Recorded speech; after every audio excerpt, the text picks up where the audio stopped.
Good day everyone, I am Mark Eldin Ligamose and in this video presentation, I am going to discuss the final topic for week 16 entitled, How Do You Feel About Learning? Later on, I am going to discuss more about the interest, anxieties, curiosity, emotions, and flow. But before that, I am going to ask you questions. Do you remember starting school? Were you curious about what might be in store, excited about your new world, interested and challenged? According to study, many children experience this. But a common concern of parents and teachers is that curiosity and excitement are replaced over time by a sense of drudgery and disinterest. School becomes a job you have to do, a workplace where the work is not that interesting. In fact, interest in school decreases from elementary to high school. Even students in the internationally top-rated high schools in Finland found school less enjoyable and valuable in their lives as they moved from 9th to 11th grade. As for me, I also found that elementary and high school are more interesting than college. And from the word interesting, I know that you have the clue for our first topic. And the first thing I'm going to discuss is the tapping interests. There are two kinds of interests. The first one is the individual or personal interests, and the second one is the situational interests. Individual interests are the more long-lasting aspects of the person, such as an enduring tendency to enjoy subjects such as history, or activities such as music, video games, or fashion. Students with individual interests in learning seek new information and have more positive attitudes toward schooling. While the situational interest is the short-lived aspects of the activity, text, or materials that catch and keep the student's attention. Both individual and situational interests are related to learning. And interest increases when students feel competent. So even if students are not initially attracted to a subject or activity, they may develop interest as they experience success. And according to Reininger and Heady in the year 2011, there are four-phase model of interest development. The first one is the triggered situational interest. The second one is the maintained situational interest. The third one is the emerging individual interest. And number four is the well-developed individual interest. So the first one is the triggered situational interest. Triggered situational interest means a momentary catching of attention. For example, a science teacher begins class with a flashy demonstration that gets the attention of all the students. But then, this interest could quickly fade. The second one is the maintained situational interest. In the maintained situational interest, it develops as a result of becoming involved and finding meaning in the activity. For example, a science teacher has students share crazy weather experiences, and the class spends time making sense of these experiences in terms of the scientific content. And the third one is the emerging situational interest. In the emerging situational interest, student-initiated interest in particular activities. For example, after doing a meaningful activities in science class about weather, a student begins to watch weather reports and learn more about tornadoes on her own. And number four is the well-developed situational interest. It means the deep interest in a particular activity that is sustained by individual.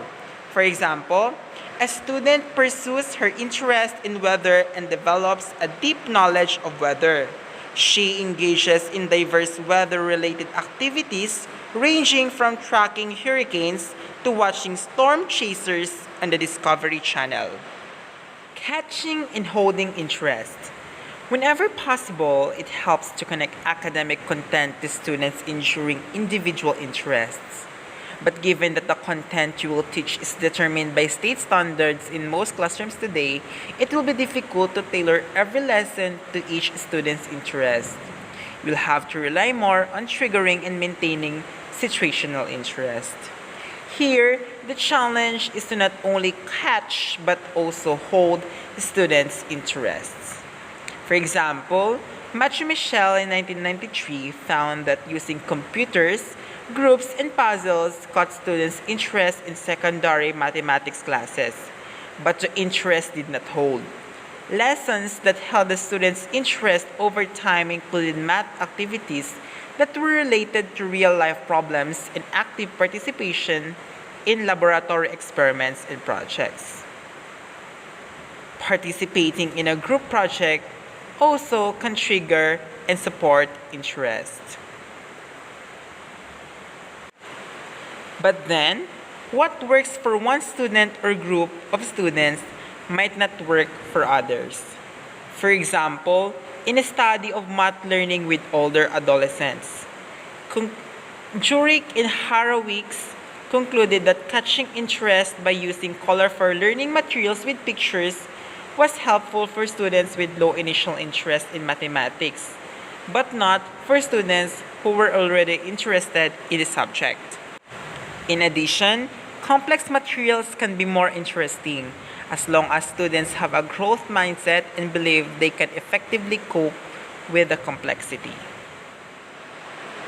The next topic I'm going to discuss is the curiosity, novel, and complexity. Curiosity and interest are related. Our individual interests are triggered as we raise and answer curiosity questions that help us organize our knowledge about a topic. According to Giroux and Clark, curiosity arises when attention is focused on a gap in knowledge. These information gaps cause a sense of deprivation, a need to know that we call curiosity. This idea is similar to Piaget's concept of disequilibrium, discussed in the chapter 2, and has a number of implications for teaching. First, students need some base of knowledge before they can experience gaps in knowledge leading to curiosity. Second, students must be aware of the gaps in order for curiosity to result. Also, proper handling of mistakes can stimulate curiosity by pointing to missing knowledge. Finally, the more we learn about a topic, the more curious we may become about that subject. Have you ever been in the zone or lost in thought? You may have been experiencing flow. Flow is a mental state in which you are fully immersed in a task with deep concentration and focused attention.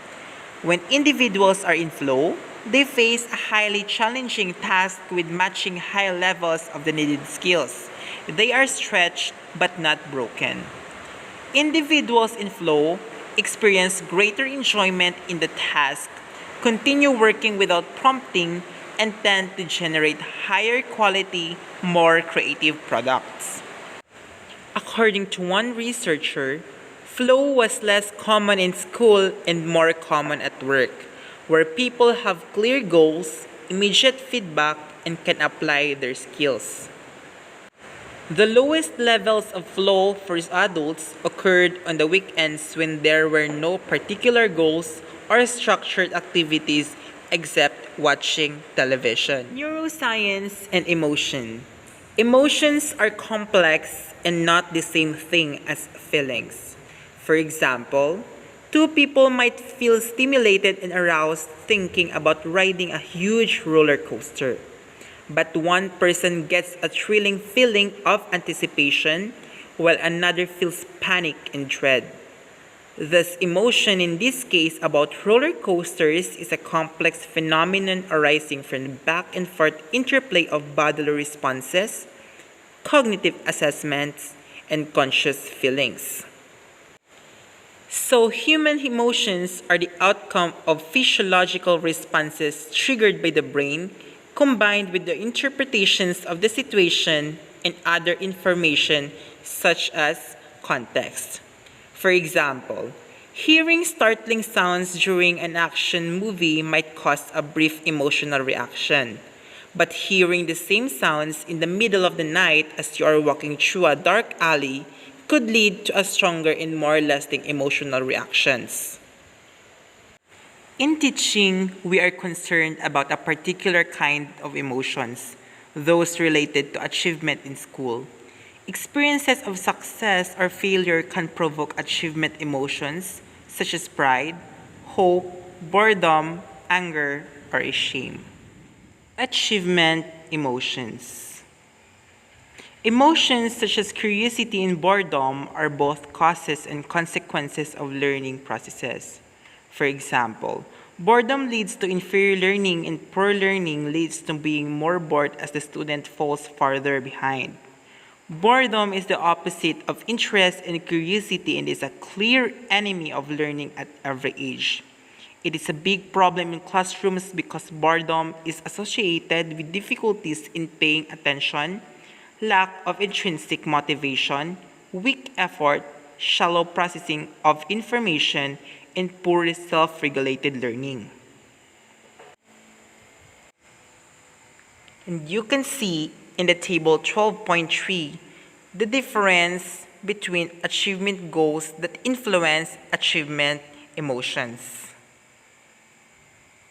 Different goals are associated with different emotions that can impact motivation. Next is arousal and anxiety. Arousal involves both psychological and physical reactions, such as changes in brainwave patterns, blood pressure, heart rate, and breathing rate. To understand the effects of arousal on motivation, think of two extremes. The first is late at night. You are trying for the third time to understand a required reading, but you are so sleepy. Your attention drifts as your eyelids droop. You decide to go to the bed now and get up early to study. At the other extreme, imagine that you have a critical test tomorrow, one that determines whether you will get into the school you want. So you feel tremendous pressure from everyone to do well. You know that you need a good night's sleep, but you are wide awake. So in the first case, arousal is too low, and in the second, too high. Psychologists have known for the years that there is an optimum level of arousal for most activities. Generally speaking, higher levels of arousal are helpful on simple tasks such as sorting laundry, but lower levels of arousal are better for complex tasks such as taking the SAT or degree or the exam. Next is the anxiety in the classroom. So what does anxiety means? Anxiety is the general uneasiness or a feeling of self-doubt. And academic anxieties is the anxiety experiences in educational settings that can lead to patterns of beliefs and behaviors that hamper performance and promote disengagement in learning. Like for example, the math anxiety, public speaking anxiety, and science anxiety, and many more. Anxiety also seems to have both cognitive and affective components. The cognitive side includes worry and negative thoughts, thinking about how bad it would be to fail and worrying that you will, for example. And the next one is the affective side that involves physiological and emotional reactions such as sweaty palms, upset stomach, racing heartbeat, or fear. How does anxiety interfere with achievement? There are three phases of learning testing cycle. Number one is the preparation phase, the second one is the performance phase, and the third one is the reflection phase. Preparation phase means learners with anxiety tend to have difficulty effectively focusing attention on the relevant material, employing quality study tactics, and maintaining a positive self-worth orientation toward the learning event. Like instead of concentrating, they keep noticing the tight feelings in their chest, thinking, like, I'm so tense, I'll never understand this top. From beginning, anxious students may miss much of the information they are supposed to learn because their thoughts are focused on their own worries. The second one is the performance phase. The performance phase, anxiety blocks the retrieval of what was often poorly learned. And finally, in the reflection phase, learners with anxiety build attributions for failure that further impede their future performance by developing beliefs that they are simply incapable of succeeding at the task, determining that they have no control over the situation, and setting ineffective goals for future situations. Next is reaching every student, coping with anxiety. There are three kinds of coping strategies. Number one is the problem-focused, self-regulating strategies. These include planning a study schedule, borrowing good notes, or finding a protected place to study. The second one is the emotion-focused strategies. This is to attempt to reduce the anxious feelings, for example, by using relaxation exercises or describing the feelings to a friend. And the last one is the avoidance strategy. For example, along with going out for pizza with friends or suddenly launching an all-out desk cleaning attack, or you can study until you get organized. Different strategies are helpful at different points, and different strategies fit different people and situations. So what can teachers do? Teachers can help anxious learners become more effective at recognizing the source of their anxious feelings and accurately interpreting them. Teachers also should help highly anxious students to set realistic goals because these individuals often have difficulty making wise choices. Teachers can support improved performance by teaching students more effective methods for learning and studying. And teachers can limit the environmental triggers for anxiety in their classrooms by examining their underlying biases, promoting mastery-oriented classroom goal structures, and providing a positive role for appropriate interest and excitement for the content.